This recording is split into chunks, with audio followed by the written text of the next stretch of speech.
నామములో వందనాలు తెలియజేస్తున్నాను. ఉదయకాల సమయంలో మనము దేవుని వాక్యాన్ని పరిశీలన చేసుకుని ధ్యానం చేసుకున్నాం. రోమాపత్రిక 3వ అధ్యాయము 12వ వచనాన్ని మరొకసారి చదువుకుందాం. అందరూ త్రోవ తప్పి ఏకముగా పనికిమాలిన వారైరి, మేలు చేయువాడు లేడు, ఒక్కడైనను లేడు. ప్రార్థన.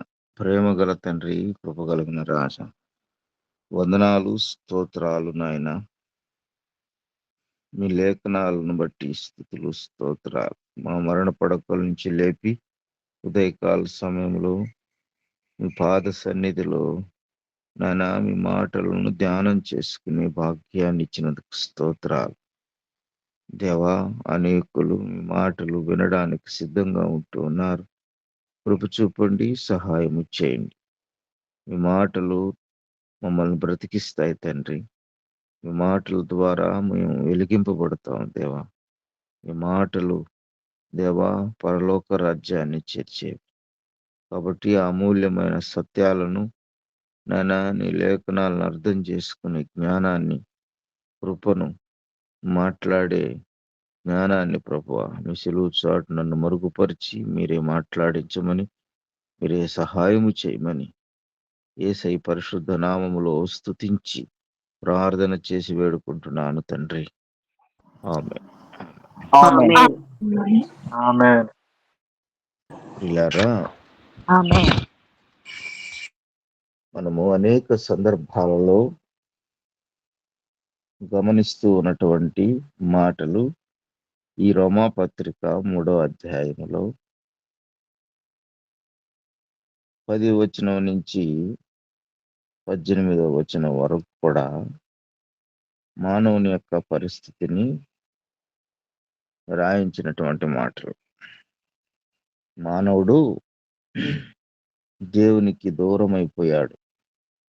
మానవుడు దేవునికి దూరమై తన ఇష్టానుసారముగా దైవత్వాన్ని కోల్పోయాడు.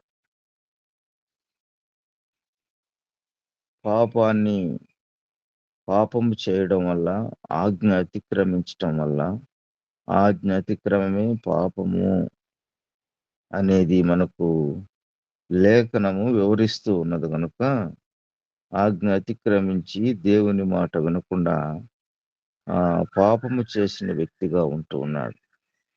పాపము ద్వారా మరణాన్ని తెచ్చుకున్నాడు. ఆ మరణము ప్రతి మనిషికి సంప్రాప్తం అవుతూ ఉన్నది.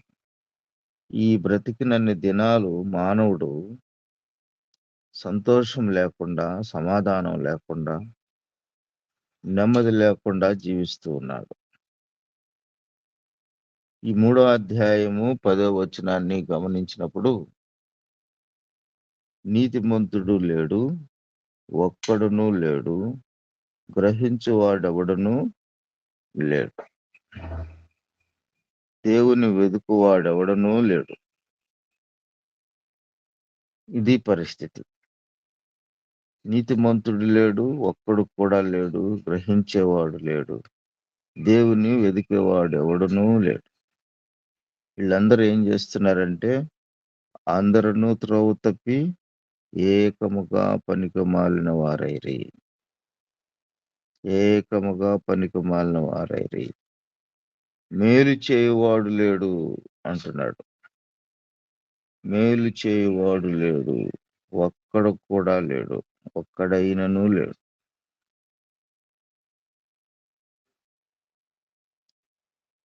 మానవుని యొక్క ప్రతి విధానంలో కూడా మానవుని యొక్క గుణాన్ని దేవుని యొక్క లేఖనం వివరిస్తూ ఉంది. త్రోవ తప్పి పనికి మాలిన వారాయి, మేలు చేసేవాడు లేడు, ఒక్కడ కూడా లేడు అనేది మనకు లేఖనం వివరిస్తూ ఉన్నది. చూడండి వారి యొక్క గుణం ఎలా ఉంటుందో. 13వ వచనం, వారి గొంతుకు తెరిచిన సమాధి, వారి గొంతుక తెరచిన సమాధి, తమ నాలుకతో మోసము చేయుదురు, వారి పెదవుల క్రింద సర్పవిషమున్నది. వారి నోటి నిండా శపించుట, పగ ఉన్నవి. రక్తము చిందించుటకు వారి పాదములు పరిగెత్తుచున్నవి.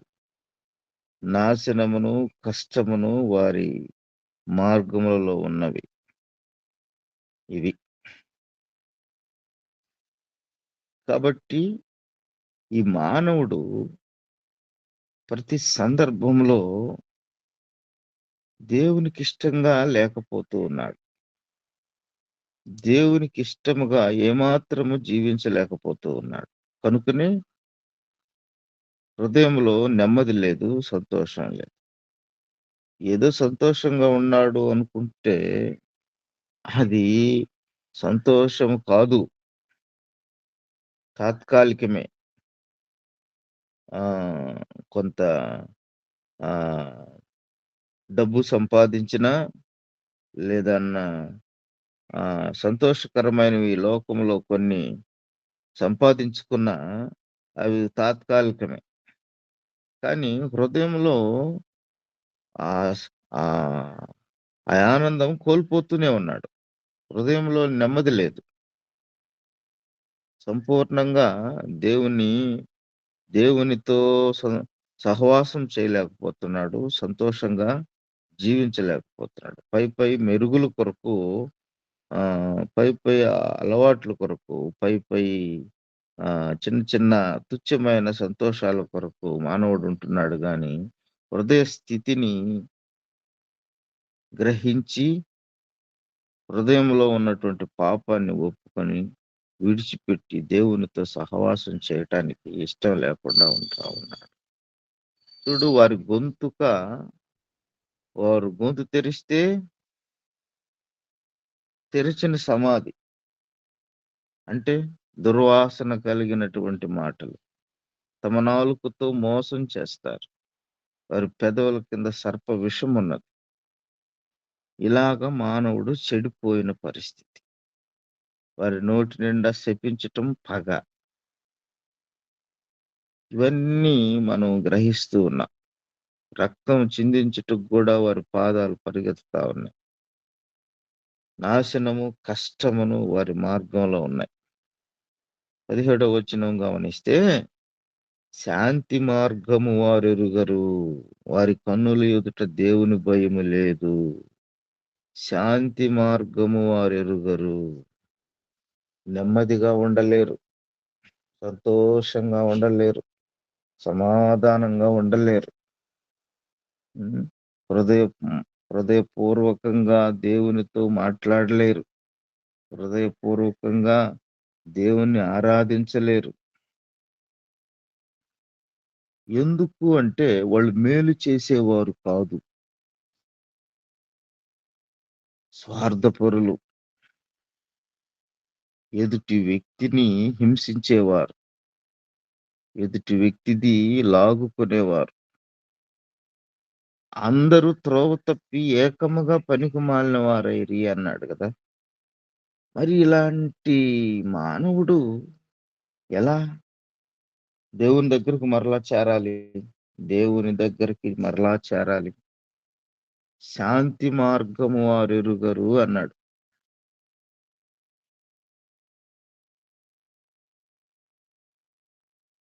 శాంతి మార్గం వారు ఎరగకపోతే దేవునితో సహవాసం ఎలా చేయాలి? దేవునితో సంతోషంగా ఎలా ఉంటారు? సంతోషం లేని ఆ బ్రతుకు ఎందుకు? వ్యర్థము కదా.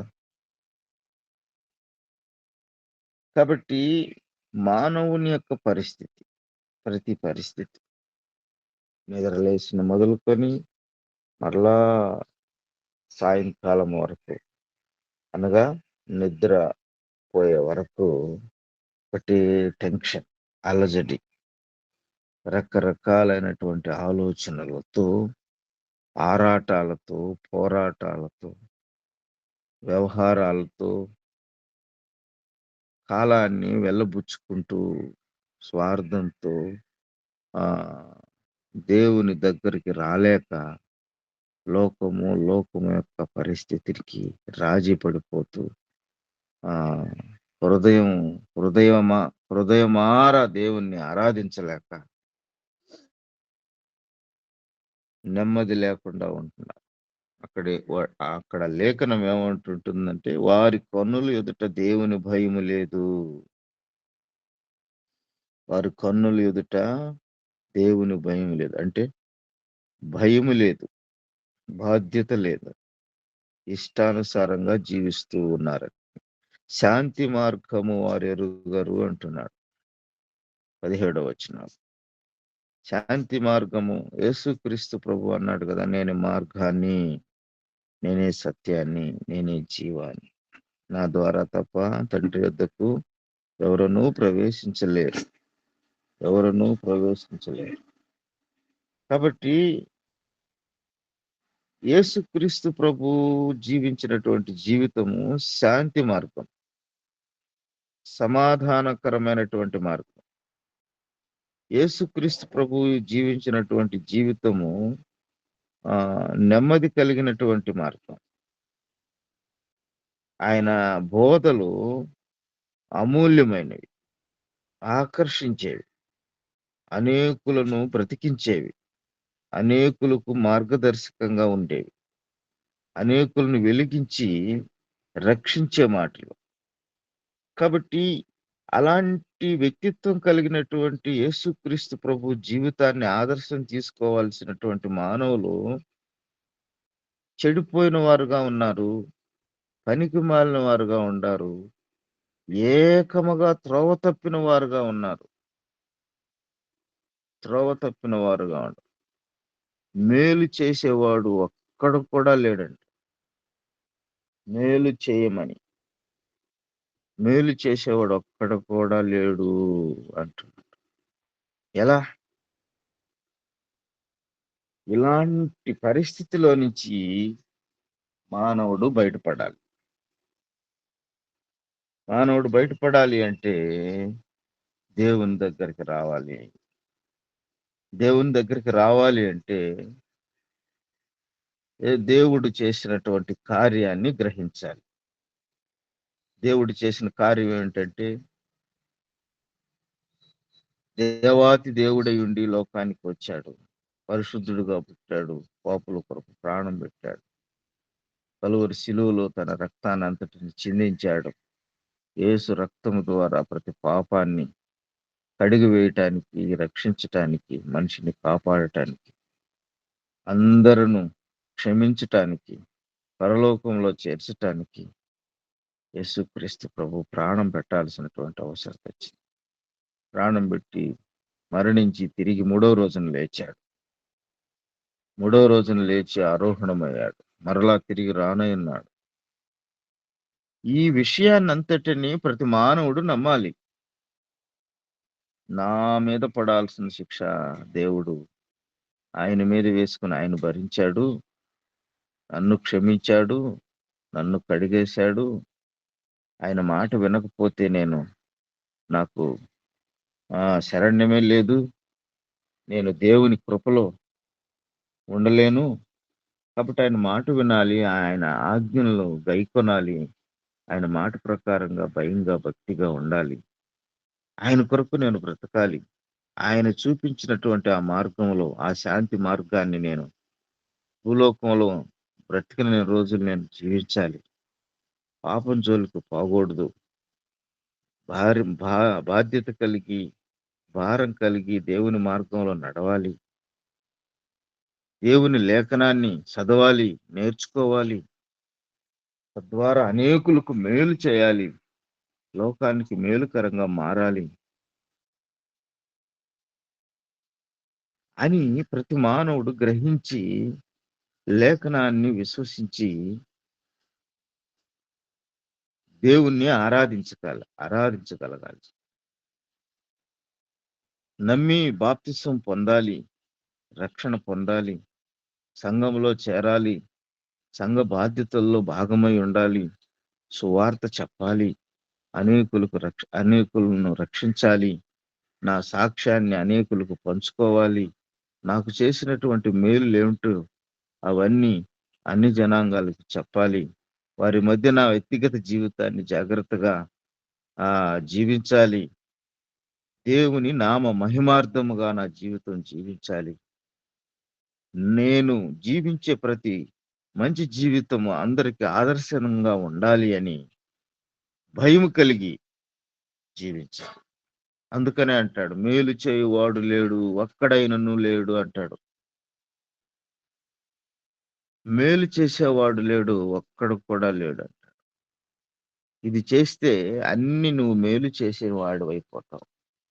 క్రీస్తును నమ్మి పాపాన్ని ఒప్పుకొని విడిచిపెట్టినప్పుడు నువ్వు లోకానికి మేలు చేస్తావు.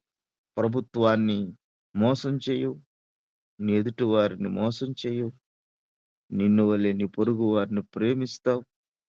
లోకంలో ఉన్నటువంటి ప్రతి ఒక్కరితో సమాధానంగా సంతోషంగా ఉంటావు. అందరిని ప్రేమిస్తావు, అందరికి మేలు చేస్తావు. అందరిని రక్షించేదానికి నీ ప్రయత్నము, నీ వంతు నువ్వు చేసేదానికి వీలు పడుతుంది. కాబట్టి ఇక్కడ గ్రహించినటువంటి మాటలు, దేవుని వెదికేవాడు ఒక్కడు కూడా లేడు అంటున్నాడు కదా. జ్ఞాపకం చేసుకో. ఈ మాటలు శాంతి మార్గము వారు ఎరుగరు అంటున్నాడు. కాబట్టి కోపము తీర్చుకోవటము, శపించటం అనేది మన పని కాదు. యేసుక్రీస్తు ఆ పని చేసినట్లయితే మనకి ఈనాడు రక్షణ లేదు, రక్షణ ఉండదు. ఇంతమందికి ఈ యొక్క మార్గాన్ని చూపించలేం, చెప్పలేం. శాంతి మార్గము వారు ఎరుగురు అంటే దేవుని కృపలో దేవుని ప్రేమను అర్థం చేసుకున్నటువంటి వారందరూ ఈ క్రియలన్నీ చేస్తారు. యోహాను సువార్తలో ఒక మాట మనం చదువుకోవచ్చు. 14వ అధ్యాయము అక్కడ ఏమనుందంటే 14:27 వచనంలో, శాంతి మీకు అనుగ్రహించి వెళ్ళుచున్నాను, నా శాంతినే మీకు అనుగ్రహించుచున్నాను, లోకమిచ్చినట్లుగా నేను మీకు అనుగ్రహించుటలేదు. మీ హృదయమును కలవరపడనీయకుడి, వెరవనీయకుడి. శాంతి మీకు అనుగ్రహించి వెళ్ళుచున్నాను, నా శాంతిని మీకు అనుగ్రహించుచున్నాను. శాంతి అనగా దాని యొక్క అర్థం పుట్టినట్లో సమాధానము అనుంది. సమాధానం లేక, సంతోషం లేక అల్లాడిపోతున్నారు మానవులు. యేసుక్రీస్తు ప్రభు అంటున్నాడు, నా శాంతిని మీకు అనుగ్రహిస్తూ ఉన్నాను. లోకం ఇచ్చే శాంతి కాదు, లోకం ఇచ్చినటువంటి సమాధానం కాదు, లోకం ఇచ్చినట్టుగా నేను మీకు అనుగ్రహించటలేదు. మీ హృదయాలని కలవరపడనీయద్దు, వెరవనీయద్దు అంటున్నాడు కదా. కాబట్టి హృదయములను హృదయ శుద్ధి గలవారు ధన్యులు అంటాడు కదా దేవుని వాక్యం. హృదయ శుద్ధి గలవారు ధన్యులు, వారు దేవుని చూచెదరు. సమాధానపడు వారు ధన్యులు, వారు దేవుని కుమారులను బడుదురు. సమాధాన పడాలి. ఎవరితో సమాధాన పడాలి? దేవునితో సమాధాన పడాలి. దేవునితో సమాధాన పడినప్పుడు దేవుని కుమారత్వాన్ని పొందుతావు, దేవుని కుమారుడుగా ఉంటావు. అంటే నీ హృదయంలో సమాధానం ఉంటుంది, సంతోషం ఉంటుంది, నెమ్మది ఉంటుంది, దేవుని కుమారుడుగా మారుతావు. కాబట్టి నీ హృదయాన్ని, దేవుణ్ణి చూడాలంటే నీ హృదయాన్ని భద్రపరుచుకో, హృదయ శుద్ధిని చేసుకో, కలవరపడనీయద్దు, వెరవనీయద్దు, ఏమాత్రం దిగులు పడద్దు. కాబట్టి నా శాంతిని మీకు అనుగ్రహించి వెళ్ళుచున్నాను, ఆ శాంతి మార్గంలో నీవు జీవించు, నడువు అంటూ ఉన్నాడు ఈ మాటలను బట్టి. ఇలాంటి శాంతికరమైనటువంటి మార్గాన్ని నువ్వు అనుసరించి జీవించాలి. కానీ లోకము యొక్క విధానంలో నువ్వు జీవించినట్లయితే మేలు చేసే వ్యక్తిగా నువ్వు ఏమాత్రము ఉండవు. మేలు ఏందంటే ఇతరులకి ఇబ్బందికరంగా ఉండకూడదు. చూడండి, యోహాను పత్రికలో ఒక మాట చదువుకోవచ్చు. యోహాను మొదటి పత్రిక 2వ అధ్యాయము 2వ అధ్యాయము 2వ వచనంలో కూడా దీనికి సంబంధించినటువంటి అనుకూలమైన వచనాలు మనం చదువుకోవచ్చు. అక్కడ ఏమనుందంటే, ఆయనే మన పాపములకు శాంతికరమై ఉన్నాడు. ఉం? ఈ మాటలు గమనిస్తూ ఉన్నప్పుడు ఇవి మనకు దేవుడు రాయించి మనల్ని జ్ఞానవంతులుగా చేయించటానికి, బుద్ధి కలిగి జీవించటానికి, శాంతియుతంగా, సమాధానంగా, ఆహ్, ఇంకా చెప్పాలంటే ధైర్యం కలిగే మాటలు. ఇలాంటి వాగ్దానాలతో మనము ఆహ్, హ్మ్, హ్మ్, దేవునితో విజ్ఞాపన చేసి సంపాదించుకోవాల్సినటువంటి మాటలు. ఆయనే మన పాపములకు శాంతికరమై ఉన్నాడు. శాంతి చేసి ఉన్నాడాయన. కలువరి శిలువ ప్రేమ, కలువరి శిలువ త్యాగం శాంతి చేసేసింది. దాన్ని నువ్వు నమ్మాలి. నా కోసం ప్రాణం పెట్టాడు. మరణించి తిరిగి లేచాడని నమ్మాలి. నమ్మినప్పుడు నీ పాపం ఏమిటో నువ్వు ఒప్పుకున్నప్పుడు, విడిచిపెట్టినప్పుడు శాంతి జరుగుద్ది. నీ హృదయంలో సమాధానం వస్తది. ఆయనే మన పాపములకు శాంతికరమై ఉన్నాడు. మన పాపములకు మాత్రమే కాదు, మన పాపములు మాత్రమే కాదు సహోదరులారా, క్రైస్తవుల కొరకే కాదు, సర్వలోకమునకు శాంతికరమై ఉన్నాడు. సర్వలోకమునకు శాంతికరమై ఉన్నాడు. గమనించాలి. సర్వలోకానికి శాంతికరమై ఉంటే నువ్వు కోపం తీర్చుకోవటానికి పడితే ఎలా? క్షమించటమే నీ నీ అలవాటు. క్షమించటమే నీ యొక్క సర్వం. క్షమించటమే నీ పని. ఇక్కడ ఏమంటున్నాడంటే,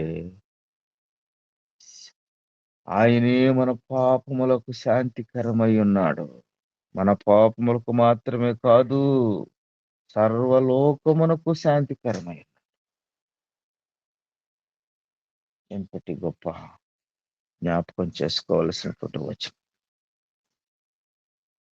శాంతి అనగా ఇక్కడ అర్థం ఏమంటున్నాడంటే, ప్రాయశ్చిత్తమై ఉన్నాడు. ప్రాయశ్చిత్తమై ఉన్నాడు. అల్లాడిపోయాడు నీ కోసం. నీ అతిక్రమముల కోసం, నీ అవిధేయత కోసం. నువ్వు చేసావు చూడు అతిక్రమాలు, నువ్వు చేసావు చూడు అవిధేయత, నువ్వు చేసావు చూడు పాపములు, నువ్వు ఆజ్ఞ అతిక్రమించిన సందర్భాలన్నిటిని బట్టి ఆయన కలువరి ఆ సిలువలో, ఆ మండు టెండలో, ఆ కొరడా దెబ్బలను బట్టి, శీలలు నాటబడిన దానిని బట్టి, మేకులు కొట్టబడిన దాన్ని బట్టి నీ కోసం అల్లాడిపోయాడు, ఆరాటపడిపోయాడు, కేకలు వేశాడు. కలువరి శిలువ మార్గములో నువ్వు నడవాలి అని, శాంతికరమై ఉండాలని, ప్రాయశ్చిత్తకరమైనటువంటి జీవితాన్ని నువ్వు జీవించాలని, సంతోషకరంగా నువ్వు ఉండాలని, సమాధానకరంగా నువ్వు జీవించాలి అని నీ కోసము కలువరి శిలువలో ఆయన ప్రాయశ్చిత్తం కలిగినటువంటి జీవితం, ఆ మార్గాన్ని చూపించినాడు అనే విషయాన్ని లేఖనము హెచ్చరించబడుతుంది. ఆ లేఖనాన్ని నమ్ముతూ ఉన్నావా? మేలు అనగా ఇదే. నీ పాపముల కొరకు నీవు పశ్చాత్తాపడటమే మేలు. పశ్చాత్తాపడినప్పుడు నువ్వు ఎదుటి వ్యక్తికి మేలుకరంగానే జీవిస్తావు. మేలు మాత్రమే చేస్తావు, కానీ కీడే మాత్రం చేయటానికి ఇష్టపడవు. ఎందుకంటే నీవు శాంతి అయి ఉన్నావు, సంతోషమై ఉన్నావు. ఎందుకంటే దేవుని కుమారుడుగా ఉన్నావు, దేవునితో సహవాసం చేస్తూ ఉన్నావు, దేవునితో పోరాడుతూ ఉన్నావు, దేవునిలాగా జీవిస్తూ ఉన్నావు. ఆయనే మన పాపములకు శాంతికరమై ఉన్నాడు, సర్వలోకానికి శాంతికరమై ఉన్నాడనే మాట మనం గమనించాం కదా. కాబట్టి ఇలాంటి వాక్య భాగాలను జ్ఞాపకం చేసుకుంటూ ఉన్నప్పుడు, ప్రార్థన చేస్తూ ఉన్నప్పుడు, గమనిస్తూ ఉన్నప్పుడు, ధ్యానం చేస్తూ ఉన్నప్పుడు, ఏంటి ప్రభువా నాలో ఉన్న బలహీనత? ఏంటి ప్రభువా నాలో ఉన్నటువంటి అవిధేయత? వాటిని తెలుసుకోవటము, వాటి గురించి, ఆ పొరపాట్ల గురించి దేవుని దగ్గర పశ్చాత్తాపపడటం, దేవునితో సమాధాన పడటం, దేవుని పరిచర్యకు ఉపయోగపడటం, అనేకులకు మేలుకరంగా జీవించటం అనేది నీవు నేర్చుకోవలసినటువంటి పాఠాలు. నువ్వు నేర్చుకోవాల్సినటువంటి గుణపాఠాలు. చూడండి, ఇంకొక మాట గమనిస్తే యెషయా గ్రంథంలో 26వ అధ్యాయంలో 26వ అధ్యాయము 3వ వచనాన్ని చదువుకున్నాం. యెషయా గ్రంథం 26 3వ వచనం. ఎవని మనస్సు నీ మీద ఆనుకొనునో వానిని నీవు పూర్ణ శాంతి గలవానిగా కాపాడుదువు. ఎలయనగా అతడు నీ యందు విశ్వాసముంచి ఉన్నాడు. ఎలయనగా అతడు నీ యందు విశ్వాసముంచి ఉన్నాడు. మన రక్షణ కార్యం అంతా జరగటానికి, ఇంతటి మేలులు జరగటానికి మొత్తము విశ్వాసం. ఈ విశ్వాసం లేకపోతే ఏమి జరగదు. యేసుక్రీస్తు ప్రభు ఎక్కడ పుట్టాడు, ఏడ పెరిగాడు, ఎక్కడ మరణించాడు, ఈ విషయాలన్నీ మనకు తెలియాలి అంటే నమ్మాలి. నమ్మకం ఉంచినప్పుడు నమ్ముట నీ వలనైతే నమ్మువానికి సమస్తం సాధ్యమే అన్నారు కదా. విశ్వాసమే మన జీవితాలకు ప్రధానమైన కారణం. విశ్వాస ముంచువాడు ఎలయనగా అతడు నీ యందు విశ్వాసం ఉంచి ఉన్నాడు. ఎందుకు అంటే నీ మీద ఆధారపడి ఉన్నాడు, నీ మీద ఆనుకొని ఉన్నాడు. నీవే దిక్కు అని, నీవే ఆధారము అని, నీవే నాకు ధైర్యము అని ఆధారపడుతూ ఉన్నాం కనుక మనల్ని ఏం చేస్తాడంటే పూర్ణ శాంతి గలవానిగా కాపాడుతాడంట. పూర్ణ శాంతి. ఎంతటి వాగ్దానంతో కూడినటువంటి ధైర్యం కలిగినటువంటి మాటలు. ఎవని మనసు అయితే నీ మీద ఆనుకొనునో వాని నీవు పూర్ణ శాంతి గలవానిగా కాపాడుతూ. కాబట్టి ప్రియులారా, దేవుని మీద ఆనుకోవాలి, దేవుని మీద ఆధారపడాలి, దేవుని వాక్యాన్ని పరిశీలించుకోవాలి, దేవుని చిత్తాన్ని జరిగించుకోవాలి, దేవుని సహవాసానికి వెళ్ళాలి, దేవుని స్తుతించాలి, ఆరాధించాలి. ఇలాగున నీవు నీ అనుక్షణ జీవితము, అనుదిన జీవితం దేవుని లేఖనాలు ఆధారపడితే దేవుడు నిన్ను ఆశీర్వదించేవాడుగా, మేలు చేసేవాడుగా, కాపాడేవాడుగా, ఆదరించేవాడుగా ఉంటాడు. కాబట్టి మానవుడు జీవించలేనటువంటి జీవితం, మానవుడు మేలుకరంగా జీవించలేని ఆ దౌర్భాగ్యమైనటువంటి జీవితాన్ని గుర్తు చేస్తూ ఆ జీవితాన్ని రక్షించటానికి ఇదిగో నేను సిలువలో ఈ ప్రాణాన్ని పెట్టాను, ఈ కలువరి సిలువ కార్యాన్ని చేశాను, దాన్ని గుర్తించుకో, దాన్ని జ్ఞాపకం చేసుకో, దానిని బట్టి నీవు జీవించు, మేలుకరంగా ఉండు. సర్వలోకానికి నేను శాంతికరమై ఉన్నాను, మీ పాపాలకు శాంతికరమై ఉన్నాను, నా శాంతినే మీకు ఇచ్చుచున్నాను, లోకమిచ్చే శాంతి కాదు